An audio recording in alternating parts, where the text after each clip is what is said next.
So you got a drone and you're wondering if you can fly it in Japan. Well, the short answer is yes. Yes, you can, my friend.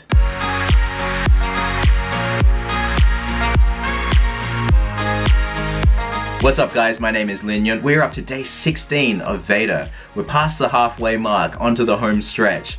Only 14 more videos to go this month. I hope you're all doing well. Today's video is about where you can fly your drone in Japan. I love my DJI Spark. It's such a great tool to get those epic aerial shots. It really elevates your vlogging game to the next level. And if you're a travel vlogger or a budding travel vlogger like me, then it's an absolute must. Most of the information I'm talking about today can be found on dronelawjapan.com. I'll leave a link in the description below. The thing about flying a drone in Japan is that you can fly it in many places. There are a few exceptions to the rule, and a lot of it is common sense and perhaps similar to your home country as well. So first of all, drones are completely legal to fly in Japan. Prime Minister Abe has even come out and said he's a big supporter of drones. So a few things to bear in mind. First of all, when you're flying a drone, it must be flown during daytime. Secondly, you must maintain visual line of sight at all times. You must be able to see the drone.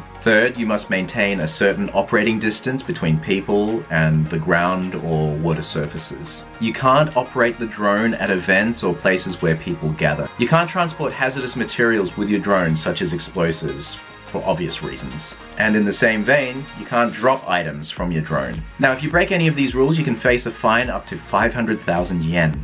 So here are some more specific limitations on flying your drone.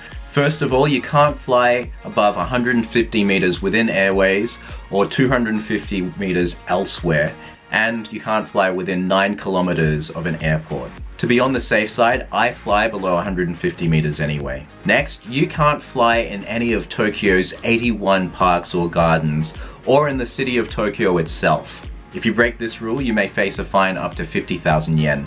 You're not allowed to fly your drone within densely populated areas. That's about 4,000 people per square kilometer. Other places around Japan where it's a no-no is Tottori, which is famous for its sand dunes. They've enacted a restriction in order to protect those sand dunes.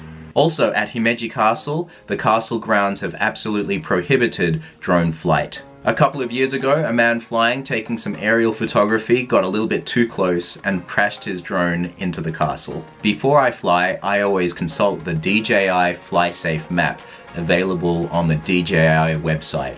I'll leave a link in the description below. So flying a drone in Japan is pretty straightforward. The bottom line is just don't be a jerk. Use your common sense and adhere to the rules stipulated on the website that I've given, and you should be fine. My name is Lin Nyunt. Thank you so much for watching. This has been Where You Can Fly Your Drone in Japan. Every day in April, I'll be making a vlog as part of VEDA, so be sure to like, subscribe, and I'll see you tomorrow. Oh, hold up, wait, I forgot to ask my social media question. Where is your dream location to fly a drone? Let me know in the comments below. See ya.